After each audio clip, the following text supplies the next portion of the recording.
Assalamualaikum semua, bersama saya Cikgu Khairi dalam pembelajaran secara maya. So, pada minggu ini Cikgu akan teruskan dengan pembelajaran prinsip akaun tingkatan 4 di mana bab yang ketiga iaitu dokumen perniagaan sebagai sumber maklumat. So, kali ini pembelajaran secara maya di mana pelajar perlu melihat video yang diberikan oleh guru. Selepas itu sebarang persoalan pelajar boleh menanya dalam grup WhatsApp yang telah disediakan.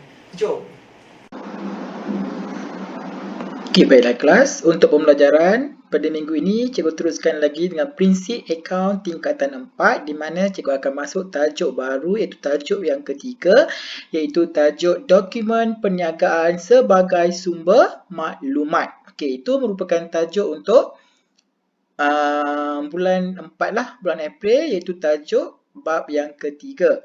Okey, so untuk minggu ini cikgu akan masuk subtopik yang pertama iaitu tajuk dokumen perniagaan. Di mana kalau kita nak buka perniagaan mesti ada dokumen perniagaan.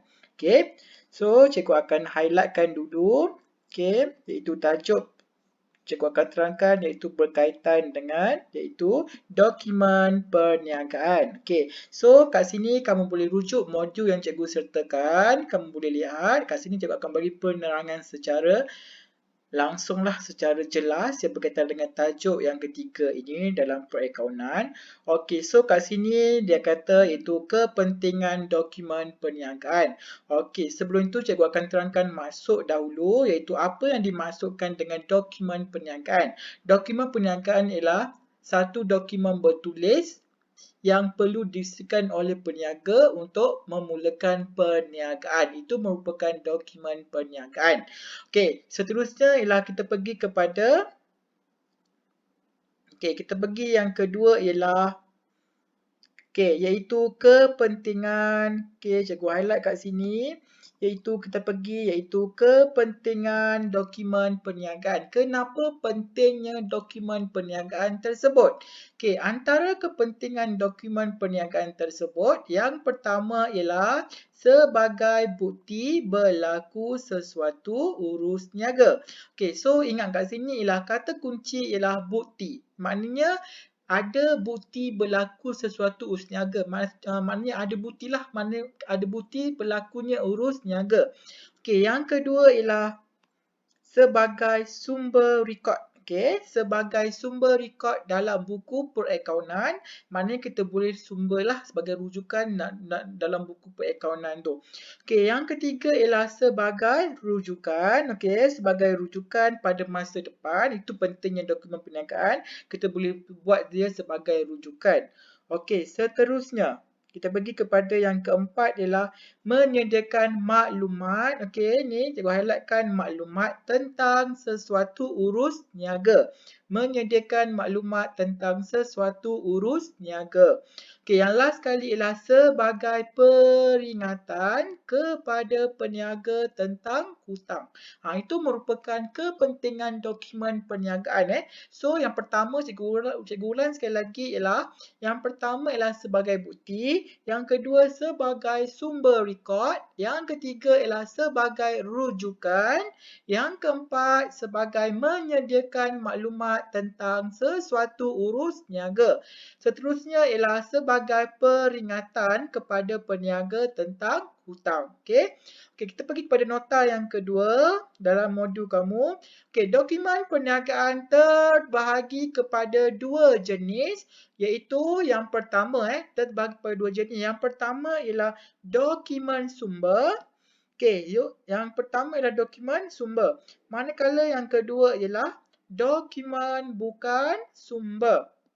Dokumen bukan sumber. So untuk minggu ni cikgu akan fokus pada dokumen sumber dahulu. Cikgu akan fokus iaitu dokumen sumber. Iaitu antara dokumen sumber yang terlibat ialah bil tunai. Apa yang dimaksudkan dengan bil tunai? Bil tunai ialah kita beli barang, kita dapat bil. Apa yang kita beli kat barang tu, dia nyatakan itu merupakan bil tunai lah. Kalau kita beli secara kredit, kita akan dapat bil. Okey, itu bil tunai. Okey, yang kedua ialah resit. Okey, resit ni sama juga macam bil tunai, tapi bil tunai ni secara manual. Kalau resit ni secara mesin lah, dicetak melalui mesin. Contohnya kamu pergi beli barang dekat hypermarket mana-mana, kamu akan dapat resit, betul. Dalam resit tu menyatakan item yang kamu beli, apa barang kamu dengan harga dan juga kuantiti, betul. Okey, yang ketiga ialah invoice. Apa yang dimaksudkan dengan invoice? Okey, invoice ialah iaitu pesanan barang. Invoice yang menyatakan bahawa berapa kita nak beli barang tu invoice. Invoice itu harga lah, harga yang nak beli barang. Barang apa kita nak beli, berapa kuantiti itu merupakan invoice. Berapa. Okey. Dalam invoice ni terdapat apa? Terdapat maklumat berkaitan dengan harga, berapa barang kita beli. Okey, yang keempat ialah nota kredit. Okey, nota kredit, nota debit, keratan cek, slip daftar tunai, voucher pembayaran, voucher tunai runcit, maklumat debit, maklumat kredit, memo, folio pelanggan, lagi apa lagi? Okay, folio pelanggan, bil bayaran, cek, slip bank, slip pindahan wang. Itu merupakan dokumen sumber. Okay, dokumen sumber. Okay, seterusnya kita lihat kepada dokumen bukan sumber. Dokumen bukan sumber ada dua sahaja. Yang pertama ialah penyata bank. Yang kedua ialah penyata akaun. Okey, boleh? Okey, seterusnya kita pergi kepada okey. Kita lihat kepada aliran dokumen perniagaan. Macam mana dia berlaku aliran dia? Urutan dia berlaku aliran dokumen perniagaan. Okey, so untuk aliran dokumen perniagaan, cikgu highlight kat sini ni penting juga, tolong ambil perhatian. Okey, aliran dokumen, apa maksud aliran ni? Itu aliran ni ialah susunan lah macam mana dokumen perniagaan ni berlaku. Okey, aktiviti perniagaan melibatkan urus niaga penjualan. Okey, cikgu highlight kat sini ialah penjualan dan pembelian. Okey, so kamu faham kat sini.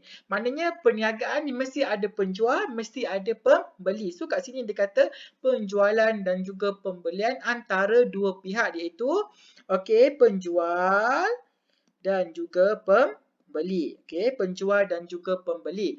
Urus niaga perniagaan terbahagi kepada dua, iaitu apa? Okey, kita tengok yang pertama. Okey, urus niaga perniagaan terbahagi kepada dua, iaitu yang pertama, secara tunai, yang kedua ialah secara kredit. Okey, so dia ada dua, iaitu secara tunai dan juga secara kredit. Okey, media perantara dalam urus niaga ialah, so media perantara antara urus niaga ialah dokumen-dokumen perniagaan lah, dokumen-dokumen perniagaan. Okey, seterusnya kita lihat kepada aliran dokumen perniagaan dalam urus niaga secara tunai. Dan tadi ada dua kategori, iaitu secara tunai dan juga secara kredit. Kita tengok dulu iaitu aliran dokumen perniagaan dalam urus niaga secara tunai. Aliran dokumen perniagaan dalam urus niaga secara tunai dia melibatkan bilangan dokumen yang sedikit. Okey, ni bilangan dokumen yang sedikit, dan dapat dijelaskan melalui rajah di bawah. Okey, so cikgu nak kamu perhatikan gambar rajah di bawah ni. So gambar rajah ni, so dia ada dua, iaitu di sebelah kiri kamu ada pembeli, di sebelah kanan kamu ada penjual. So dari dua pihak, pembeli dan juga penjual. Okey, so kamu tengok row yang pertama ialah pembeli kepada penjual. Okey, so pembeli akan hantar kepada itu pesanan belian lah. Maknanya pembeli ni akan hantar kepada penjual satu pesanan pembeli, and then penjual akan terimalah pesanan pembeli, and then lepas itu penjual akan hantar iaitu bil tunai kepada pembeli. Okey, so maknanya penjual akan hantar kepada bil tunai kepada pembeli. Seterusnya pembeli akan membuat bayaran tunai ataupun cek ataupun slip pindahan wang kepada penjual. Seterusnya penjual akan bagi resit kepada pembeli. Inilah merupakan aliran untuk pembayaran secara tunai. Okey, aliran urus niaga secara tunai. So kamu kena ingat. So apa yang terlibat kat sini ialah pesanan pembeli, bil tunai, tunai, cek, slip pindahan wang dan juga resit. So 4 ni yang terlibat di antara pembeli dan juga penjual. Okey, boleh.